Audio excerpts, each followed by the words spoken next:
कुछ वर्षों में अचानक पूरी दुनिया बदलती हुई क्यों दिखाई देती है?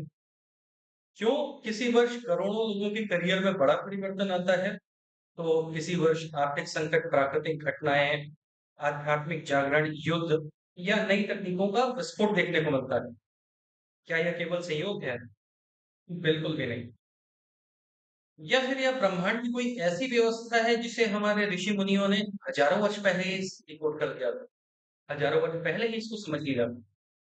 सनातन वैदिक ज्योतिष कहती है कि समय कभी स्थिर नहीं रहता, काल कभी भी स्थिर नहीं रहता। जैसे पृथ्वी सूर्य की परिक्रमा करती है, वैसे ही ग्रह नक्षत्र भी अपनी अपनी गति से राशियों में भ्रमण करते हैं।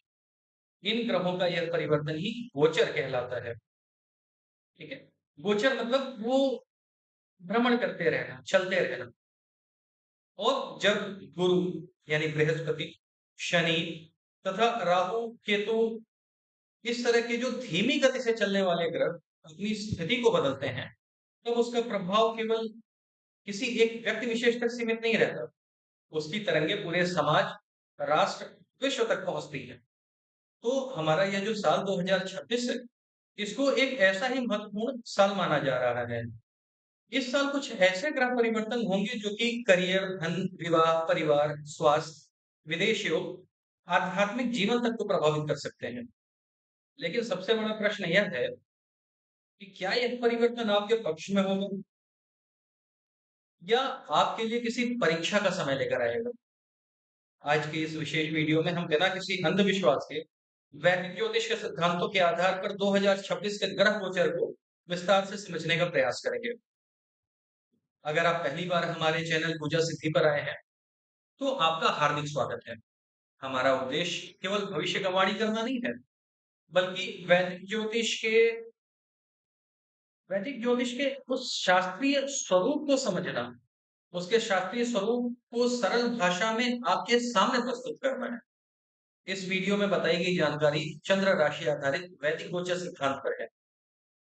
यदि आपकी जन्म कुंडली में ग्रहों की स्थिति अलग है, तो उसके व्यक्तिगत फल भी अलग हो सकते हैं। उसके लिए बहुत परेशान होने की आवश्यकता नहीं। तो सबसे पहले हम समझने का प्रयास करेंगे कि गोचर होता क्या है।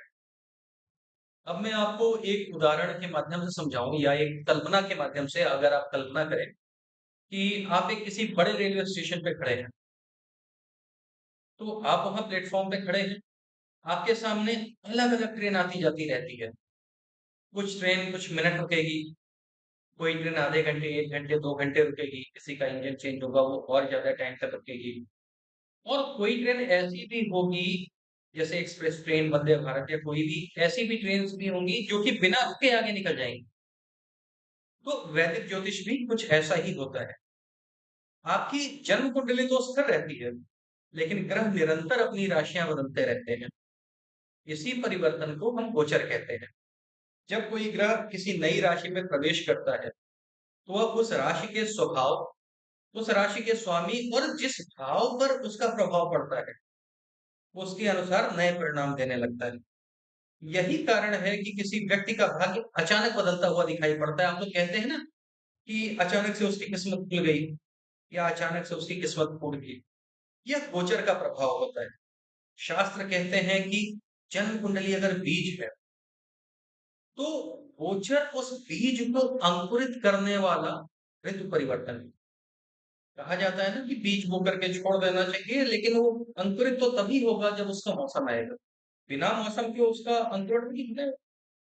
तो जन्म कुंडली एक बीज की तरह है, और गोचर वो ऋतु परिवर्तन है, वो मौसम बदलता है जिसमें उस बीज का अंकुरण होता है।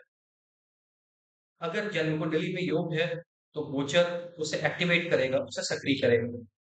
यदि गोचर है लेकिन योग नहीं है, तो गोचर केवल परिस्थितियां उत्पन्न कर सकता है। उसके ऊपर आगे बढ़ना, उसका परिणाम प्राप्त होना, वो काफी हद तक आपके स्वयं के ऊपर भी निर्भर करेगा। इसलिए ज्योतिष में कुंडली और गोचर दोनों का संयुक्त अध्ययन बहुत ही आवश्यक माना गया है।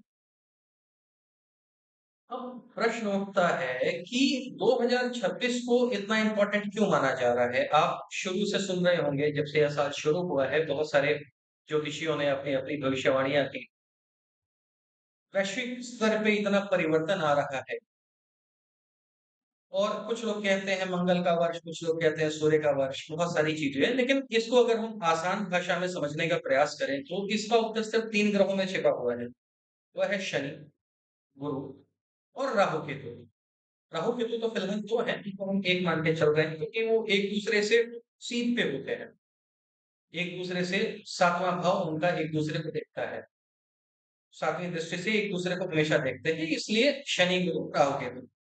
तो ये जो चारों ग्रह सामान्य ग्रह नहीं माने जाते, ये जीवन की दशा बदलने वाले ग्रह हैं। अगर हम शनि की बात करते हैं तो शनि सिर्फ, जिसको बहुत भ्रांतियां फैली हुई है कि बहुत क्रूर ग्रह, बहुत परेशान करने वाला ग्रह, काफी हद तक मैं इसको भ्रांति इसलिए कहता हूँ क्योंकि शनि समय, अनुशासन और कर्मफल के स्वामी, उनको न्याय का देवता भी कहते हैं, उनको धैर्य का देवता कहते हैं। वो कभी भी किसी भी चीज में जल्दबाजी नहीं करते, वो धीरे धीरे चलते हैं। वो जब लेते हैं तो वो भी धीरे धीरे लेते हैं, और जब देते हैं तो वह भी धीरे धीरे देते हैं। और इस प्रकार से जब वह फल देते हैं तो वह स्थायी होता है। वो 1 2 दिन 4 दिन 6 महीने 1 साल का नहीं होता। वो जब भी फल देंगे तो वो स्थायी फल देंगे। अब हम बात करते हैं बृहस्पति यानी गुरु की। गुरु को तो धर्म गुरु माना ही गया है, गुरु को देवताओं का गुरु माना ही गया है, बृहस्पति को देव गुरु कहा ही जाता है। गुरु ज्ञान के देवता है, गुरु धर्म के, विवाह के, संतान के, भाग्य के और समृद्धि के कारण है। प्रॉस्पेरिटी, वेल्थ नहीं, प्रॉस्पेरिटी के कारण है। और जब गुरु शुभ स्थिति में आते हैं तो आपके जीवन में अवसर इस प्रकार से बढ़ने लगते हैं कि आपको उन अवसर में से अगर चुनना पड़े तो बहुत कंफ्यूजन क्रिएट होता है कि किसको चुनो। गुरु इस प्रकार के ग्रह हैं, जब उनका कुंडली पर विशेष प्रभाव पड़ता है तो उसी हिसाब से वो जीवन में अवसर बढ़ाने लगते हैं। राहु की बात करते हैं तो राहु ऐसे कुछ है नहीं। राहु सिर्फ एक भ्रम है, अंधकार है, भ्रम है। लेकिन भ्रम का कुछ है, राहु तकनीक है, राहु फॉरेन कंट्रीज को भी दर्शाता है, राहु राजनीति को भी दर्शाता है, Rahu social media, digital media, इनको भी दर्शाता है। और राहु जो करता है वो अचानक करता है। वो अचानक आपको पीक पे ले जा सकता है, अचानक नीचे गिरा सकता है, अचानक प्रसिद्धि दे देगा, और अचानक आपके जीवन में ऐसी ऐसी घटनाएं कराएगा जिसकी आपको किसी भी प्रकार की कोई उम्मीद नहीं रही होगी। अब हम अगले और सबसे इंपॉर्टेंट ग्रह पे आते हैं, केतु। केतु इतना इंपॉर्टेंट क्यों है? तो इसका सबसे अच्छा जवाब ये हो सकता है कि हम जीवन में कुछ भी करते हैं, कुछ भी, उसका सिर्फ एक लक्ष्य होता है, मोक्ष। केतु मोक्ष का देवता है, केतु मोक्ष का ग्रह है, केतु वैराग्य देता है आप, केतु आत्मज्ञान देता है, केतु आपके पुराने जन्म का, पूर्व जन्म का संस्कार है, केतु आपके पित्र है। केतु एक तरह से मानिए तो आपको बाहर से भीतर की तरफ ले जाने वाला, मतलब एक जो व्यक्ति एक्सट्रोवर्ट होता है उसको इंट्रोवर्ट बनाने वाला ग्रह केतु होता है। इसका मतलब यह नहीं होता है कि व्यक्ति कहीं अकेले में जाकर के वैराग्य ले लेगा। वह भावना कि आपके आसपास सब कुछ है लेकिन आपको किसी से मोह ना रह जाए, वह वैराग्य की भावना देने वाला केतु है। तो जब इन ग्रहों की स्थिति बदलती है तो केवल व्यक्ति ही नहीं, समाज ही नहीं, विश्व में भी परिवर्तन होता है। अब एक और प्रश्न बहुत ज्यादा हमारे दर्शक उठाते हैं, हमारे मित्रगण उठाते हैं कि ग्रह भाग्य बदलते हैं या कर्म भाग्य बदलते हैं।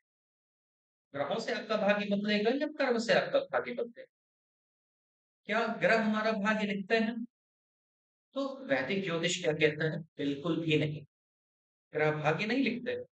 ग्रह केवल आपके कर्मों के फल को उचित समय पर देते हैं। जैसे गीता में कहा गया है ना, कर्मण्यवाधिकारस्ते मा फलेषु कदाचन, कर्म करते जाओ, फल की चिंता मत करो। तो आप कर्म करते हैं, वह जो फल देता है वो आपका ग्रह देता है, आपका उचित समय आने में।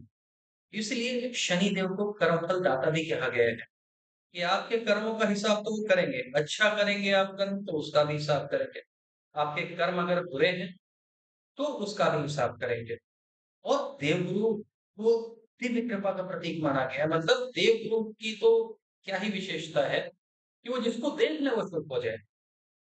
यदि आपने वर्षों तक परिश्रम किया है, कई सालों तक आपने बहुत मेहनत करी है, तो जब वो उचित गोचर आएगा, उस परिश्रम का फल वही उचित गोचर दिलाता है। कहने का मतलब, अगर आपने 5 साल, 6 साल, 10 साल, 15 साल, 20 साल आपने बिज़नेस में, नौकरी में, किसी न किसी चीज़ में दे दिया। आपको लग रहा है इतने सालों से लगे पड़े हैं, कोई फल नहीं मिल रहा, कोई फल नहीं मिला। लेकिन जैसे ही उन चीज़ों से संबंधित, उस व्यवसाय से संबंधित, उस नौकरी से संबंधित, उस जीवन यापन से संबंधित ग्रहों का गोचर शुरू होता है, उसकी अंतर्दशा, प्रत्यंतर दशा आती है, तो वही गोचर, वही दशा, प्रत्यंतर दशा आपको उनके परिणाम भी दिलाती। महर्षि पराशर ने यह बहुत ही स्पष्ट रूप से कहा है कि ग्रह ईश्वर नहीं है, वे ईश्वर की व्यवस्था के अंतर्गत कर्मों का फल प्रदान करने वाले सब माध्यम मात्र है। इसलिए ये जो 2026 है, यह डरने के लिए नहीं है। इस साल तो बहुत कुछ उल्टा हो जाएगा, बहुत भीषण हो जाएगा, बहुत झगड़े हो जाएंगी अर्थव्यवस्था की, नहीं, बिल्कुल नहीं। 2026 जागरूकता का वर्ष है। जागरूकता किस चीज में आपको चाहिए? अपना भविष्य निर्माण करने के लिए। और आप इसको सिर्फ इंडिविजुअल लेवल या व्यक्तिगत रूप में ही ना देखें, आप इसको दुनिया के परिप्रेक्ष्य में समझें। हमारे दुनिया में जो स्थितियां चल रही हैं, चाहे वो युद्ध की स्थिति हो, चाहे प्रदूषण की बढ़ती स्थिति हो, चाहे अर्थव्यवस्था की डगमगाती स्थिति हो, इससे बचने का क्या उपाय है? जागरूक होना। यह ग्रह हमको बता रहे हैं कि इस वर्ष हमको बहुत ही ज्यादा जागरूक रहने की जरूरत है। यह वो समय हो सकता है जब आपको अपने जीवन की दिशा बदलने का अवसर मिले। बदलेगा नहीं, लेकिन अवसर मिल गया कि आप उस प्रोसेस में लग जाइए, ताकि आपके जीवन की दिशा बदल सके। तो अब तक हमने समझा गोचर क्या होता है, और 2026 हम सभी के जीवन में महत्वपूर्ण क्यों है, और ग्रह का कर्म का क्या संबंध है। बहुत लोगों का यह होता है कि अगर भगवान ही सब कुछ कर रहे हैं तो हम क्यों करें? ग्रह नक्षत्र खराब है तो हम क्या कर सकते हैं? बिल्कुल नहीं। कोई भी ग्रह या नक्षत्र खराब नहीं होता, कोई भी कुंडली खराब नहीं होती, कोई भी विश्लेषण अच्छा या बुरा नहीं होता। आपका कर्म महत्वपूर्ण है, ग्रह से उसका फल करेंगे। लेकिन अब सबसे बड़ा प्रश्न यह सामने आ जाता है कि 2026 में शनि किस राशि में रहेंगे? उनकी जो महत्वपूर्ण दृष्टियां हैं, तीसरी, सातवीं और 10वीं दृष्टि किन राशियों पर पड़ेगी? किसे कर्म का पुरस्कार मिलेगा और किसका एग्जाम होने वाला है? इसी का विस्तृत विश्लेषण अब हम अपने अगले पार्ट में करेंगे। क्योंकि 2026 की जो पूरी कहानी है, वो वास्तव में शनिदेव से ही प्रारंभ होती है। यदि यह प्रस्तुति आपको नॉलेजेबल लगी हो, ज्ञानवर्धक लगी हो, तो वीडियो को लाइक करें, अपने परिवार और मित्रों के साथ शेयर करें, और पूजा सिद्धि चैनल को अवश्य सब्सक्राइब करें। हर हर महादेव, जय श्री राम।